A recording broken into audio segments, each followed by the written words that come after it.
And if you do drugs, you go to hell before you die. Video game movies are some of the worst movies ever made, ranging from bad to downright horrible. Video games have never really found their footing in the movie industry, which is strange since you would think it would be easy to adapt into the big screen. But a majority of these movies just never seem to work out. Most of them are either made by people who don't understand the property, are incomprehensible to casual audiences, or are just a lazy cash grab made to bank on the series' popularity, mostly to middling results. It wasn't until recently that a decent video game movie was finally made, but even that film was almost tanked when the first trailer was shown off. Meow. It's amazing how video game movies are almost always expected to be bad, so I wanted to make a series where we could go over a majority of these films to see just how bad they could get. And let's go back where it all began, with the first Super Mario Bros. Movie. Some context. The idea of a Mario Bros. Film was floating around at the time. Mario is one of the biggest names since he was seen as the face of the video game industry, so naturally, movie studios wanted to bank on the series. Now, of course, Nintendo needed to keep an iron grip on the series to ensure its success on screen, so they made the reasonable decision to give up all the movie rights and bestow full creative control to directors who had never made a movie before. There have been directors whose first movies turn out to be amazing, but it's still a huge risk to bankroll a giant property to first-time directors. The duo were in the TV business and were known for making the Max Headroom show, but other than that, they had no real experience on working on bigger productions, so you can see where the trouble began. Apparently, their original vision was to make a dark and gritty comedy, similar to Ghostbusters, but the producers feared that the film skewed too far away from a family-oriented film, so they hired new screenwriters at the last minute to rewrite the script, and did not inform the cast and crew until the day of shooting, resulting in the film we have now. This film is honestly not the worst thing ever made. I went in expecting to see the room levels of bad, but it turned out to be just a really boring movie. The sets and design of the world are really creative, and you could tell a lot of care was put into the making of this film. But where the movie falters is the story and writing. Right away, you could tell this is going to be a mess when they dump some crazy ass exposition at the beginning of the movie. Dinosaurs weren't all destroyed. What if the impact of that meteorite created a parallel dimension where the dinosaurs continue to thrive? If you didn't catch that, this movie is dealing with Parallel universes. where dinosaurs evolved into human-like beings. Not exactly what comes to mind when talking about Mario. They don't even give you time to comprehend what just happened before they thrust you into the first scene, where a baby is born from an egg. What the hell is that? Yeah, this movie's gonna be very weird. A lot of the designs of the characters are grotesque and off-putting. The world is mean-spirited, and it does not mesh well at all with the childish characters and jokes. I'm willing to bet the reason most people dislike this movie is because of how crazy the world is. People might think of a bright and wonderful world full of exploration, but instead they get a discount Blade Runner. Also, I know I just said that a lot of the effects look good, but only when they're done practically. A lot of the visual effects, however, have aged particularly poorly, so you end up with scenes like this where it looks worse than a PS1 game. If you need me. Again, a crazy world like this could work, but the writing is so poor that it immediately takes you out of the film. Anyways, let's get to the bros. I think Bob Hoskins as Mario really nailed it, and he gives a somewhat decent performance as a down on his luck but kind-hearted New York plumber. It's cool to see him just being a normal middle-aged dude and do normal plumber things like fix pipes and run a failing plumbing business.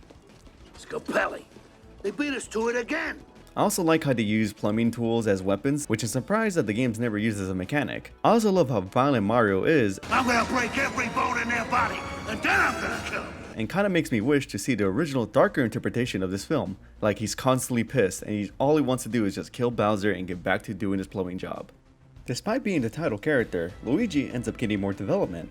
John Leguizamo does an okay job, but he really doesn't fit Luigi, at least not for me. He plays him really down to earth and cool, which Luigi arguably isn't.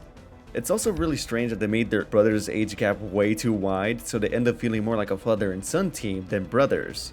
Originally, they were going to get Tom Hanks to play Luigi, which would have been amazing if that were the case. I also feel like they had no idea how to write him, since at the time, Luigi still hadn't gotten his charming personality that he does in the games today, since he was just a color swap of Mario, so they really had nothing to go off of him. So they kinda made him into a more naive wisecracker.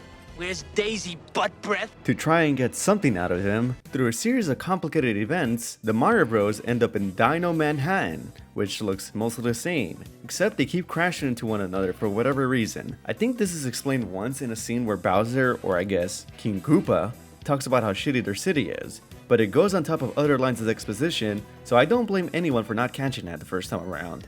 I do like how run down and grimy it all looks, but again, the childish tone really takes you out what is supposed to be tense moments where the bros are about to be de-evolved against their wills, which is really horrific, but the movie just kinda glosses over it. And that's another thing, the jokes in this movie are really lame. More like a, transfiguration. A simple metamorphosis? Huh? They're constantly telling jokes that just don't land because they're skewing way too young, but with all the crazy shit that's going on, it really feels out of place. I don't think I laughed once, at least not intentionally, and the movie keeps going on and on with these forgettable jokes. It honestly kinda makes this movie drag longer than it actually is. Anyways, back to the plot. So President Koopa, I'm just gonna call him Bowser, wants to merge the dinosaur universe with the monkey universe in order to make sure that the dinosaur one doesn't go extinct, which... okay, and the only way to achieve his plan is by using this piece of rock, and the movie knows this is confusing, so they constantly repeat what the goal of the movie is, as to make sure that the audience doesn't get lost. Where's the rock? Get your rock. Where's the rock? Where's the rock? Hey! Also, Bowser is just a really weak villain in this movie. Dennis Hopper really hands it up, and it's supposed to be based off the real-life character Fireman down at 7-Eleven. Biff from the alternate timeline in Back to the Future 2, but he plays him a little too calm, and most of the time he just kind of idles around waiting for the plot to happen. He just sends his bumbling goons to retrieve the MacGuffin in order to enact his evil plan of making sure the universe survives. He really doesn't do anything, and the final act is just him and Mario standing on a walkway while he holds a flame gun and never uses it. He's just standing there, menacingly! There's also a scene where Bowser is slightly de-evolved, and you would think this would play into the plot somehow, but it never really pans out. So the plot is not a very engaging one, since most of the movie expects us to connect with what's going on, but it doesn't give us time to develop these characters since it's rushing the bare bones plot and has a bunch of disconnected scenes where the characters essentially do nothing. Let's talk about Daisy. She is written as this person with a mysterious connection to the dinosaur world, but since this movie started with the baby being born from an egg, it doesn't take long to figure out what's going on. She is written as girl, who has interest, and Luigi wants to be with her because she is pretty and pretends to be interested. If I'm being patronizing, it's because she really doesn't do much in this film. Her only goal is to get kidnapped and wait for the bros to save her, and then use the MacGuffin to save the day, with the help of Luigi of course. Her character is written so poorly that I forgot that she's even in the movie until she pops up, like, oh yeah, you exist. Then it's also revealed that her father used to be the king until Bowser usurped him and forcefully turned him into a fungus. Now, this is probably the biggest what the fuck moment in the entire film, but the movie plays it really nonchalantly, which I guess you kinda have to because how do you get around the fact that Bowser de-evolved someone to be a fungus? Also, apparently, he has been secretly helping the bros the entirety of this movie, which I guess the writers had to do because you can't exactly have the Mario Bros eat random mushrooms to get superpowers in a movie targeted at kids. But could they have really not found another way of incorporating the games into the movie? That's another strange aspect about this movie. It almost feels ashamed of being based on a video game. Like, the movie really doesn't take that much inspiration from the games aside from some callbacks and names of certain characters. Shigeru Miyamoto even criticized the movie, stating that it takes too much inspiration from the games, which makes me feel like he didn't even see the movie. I mean, Toad is in this movie, only to be horrifically turned into a Goomba. Yep, just like the games.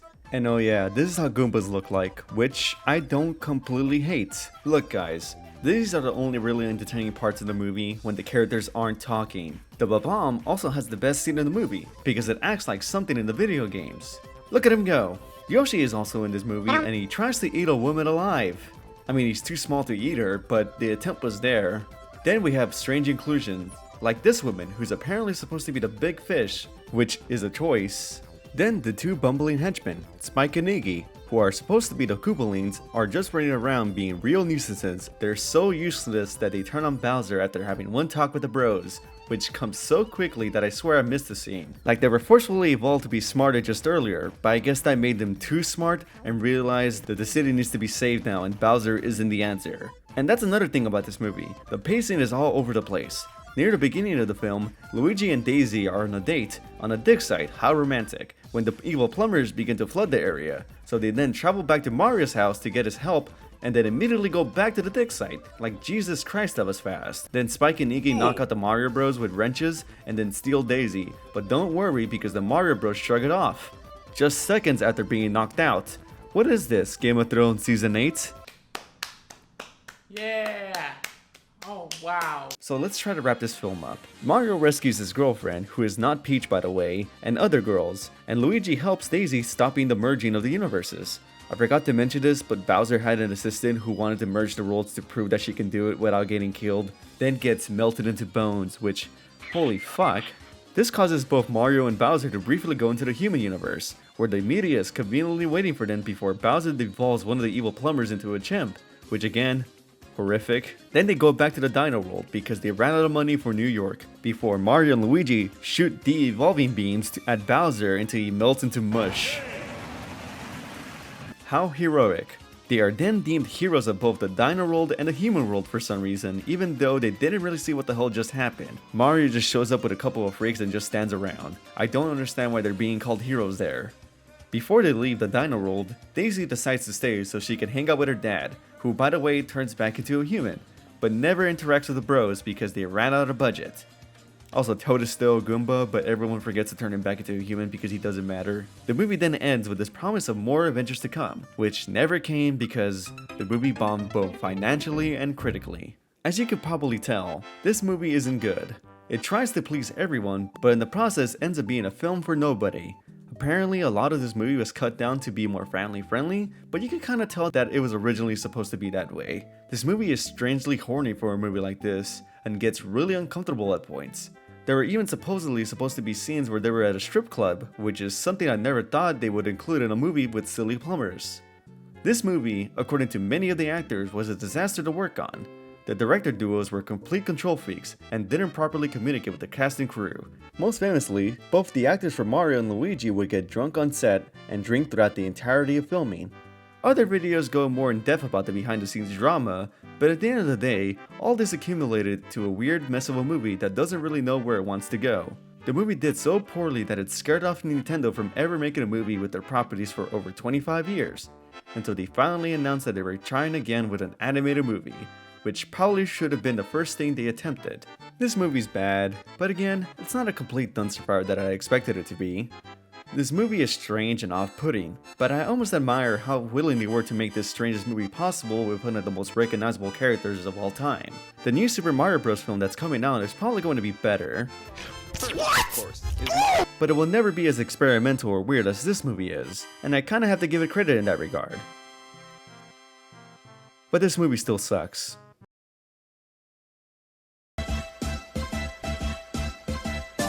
Hey, step right up. Come on, time to do Mario time.